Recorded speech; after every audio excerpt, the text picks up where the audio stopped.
Hey everyone, before starting the video, it would be much appreciated if you not only subscribe, but also leave some feedback in the comments. We're super thankful for all of the support so far, and if you like this video, check out the other content which includes interviews with professional athletes, player lists, debates, general news, and more. Now let's get to the video. Hey guys, we're back again with some more NBA content. Kyle Lowry, the Toronto Raptors, they've been struggling for about the last month. Every time you look at the NBA standings week to week, they're 1-9 in their last 10 on a 4-game losing streak. I swear, again, no matter when you look, this is just always happening with this team. And overall, a lot of people were surprised they didn't move Lowry at the trade deadline. They had a couple good offers apparently, and they didn't pull the trigger.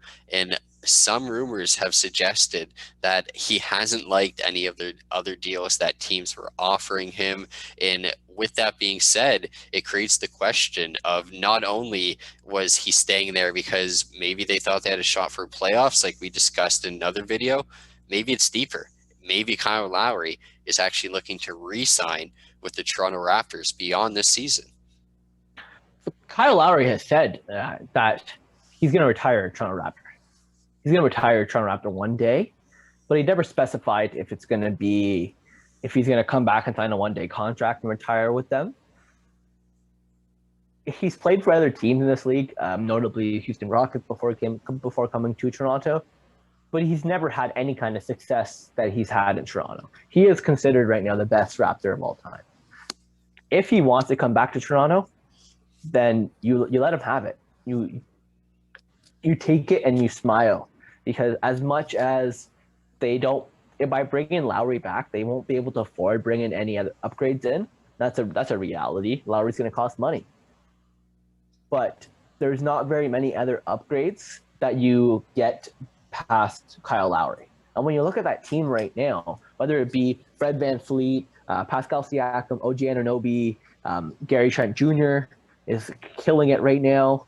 That's 4 really good guys on top of people like Chris Boucher, and then you throw in Kyle Lowry. That's 6 people to build around. Kyle Lowry's not going to be there for a long term compared to the other guys, but you don't get better by losing Kyle Lowry. So if he wants to come back, I think he does. And when I look at other teams around the league, I think it's very difficult to bring in a player of Lowry's capabilities, considering his salary level, considering how much he's going to want to get paid. Toronto can go over the cap to pay him. They can go over the cap to pay him and Trent Jr. And they likely will, and they're going to hope to run it back next year. It's hard to say that considering they might not even be a playoff team this year.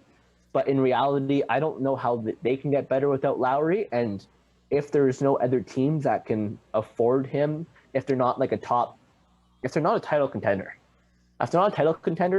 then I don't think he would leave Toronto for that. Yeah, and I think you had discussed as well that another one of the issues was that teams were offering him a 2-year deal, and the Raptors might actually be open to offering him a 2-year deal. I mean, I could see a 2-year, $40 million deal, maybe even something where Lowry's taking a pay cut, but he's getting a second year out of it on the option of, you know what, if I want to come back and play again, I can. Maybe it's a 1-and-1, and other teams weren't willing to do that. I feel like the Raptors are the most flexible team, and that's going to increase the chances of Kyle Lowry wanting to return there. We don't know for sure where they're going to play, but I feel like he doesn't want whatever was the last game he played to be the last game he played in Toronto. So I think that could increase the chances. And I agree that there's probably not a lot of good other options on the point guard market that the Raptors would be able to bring in. Not a lot of other guys are going to want to compete with Fred VanVleet and potentially be a number 2 or potentially be a 1-2 tandem, versus Lowry is very comfortable with that. He's comfortable with the fact he maybe only has to play 55 to 60 games, and he can take a step back and let Fred run it, and let guys like Gary Trent Jr. and etc. actually take the reins and run this team a bit more. So I think he's content with doing that and just stepping up come playoff time. And I don't think any version of Kyle Lowry that's ever going to be on the court is going to be worse than like a 14-6 guy. Like he's just always so competitive. He's always out there. He's efficient. And he just reminds me a lot of like a guy like Tony Parker, where even when he went to Charlotte, like he could have still been very good for San Antonio. And he was still okay, I believe, in his first year for Charlotte, but he was never the same guy. And I feel like if Kyle Lowry leaves the Raptors, we won't necessarily see the same guy. I feel like they both need each other. So I think for both their sake, I think he should try to run it back too.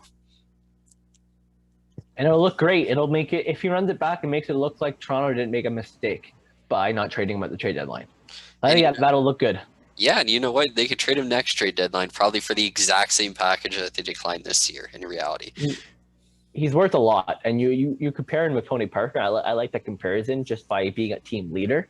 But I actually think Kyle Lowry is a better defender than Tony Parker ever was. So he might not have the offensive creativeness that really made Tony Parker into the Hall of Famer that he is.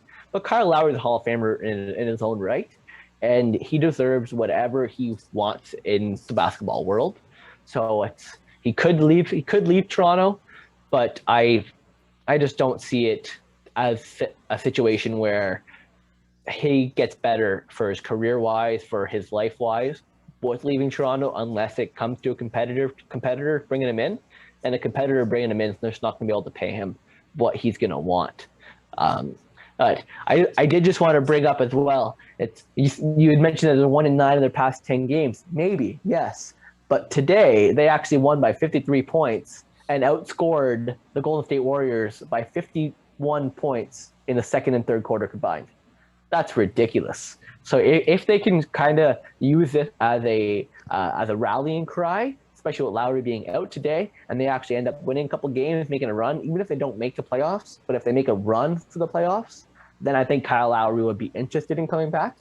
If they stay in the 11th position and they keep getting further and further away from the playoffs and don't even make that play-in tournament at the end of the year, then I think he'd rather take a pay cut to compete next year, because I don't think it's about money at this point. I think he does want to win. I think he would love to win at Toronto more than anyone else. But if they're going to be a team that's not even going to be a top 10 team in the Eastern Conference, it's hard for him to come back. Yeah, but he also speaks to Masai on another level. This could be an internal thing where he's like, hey, man, we're going to lose some games. So we're going to get some talent in the draft. And we know what we have. We'll pick up some guys. We traded a bunch of the role players who weren't necessarily contributing the way we wanted them to.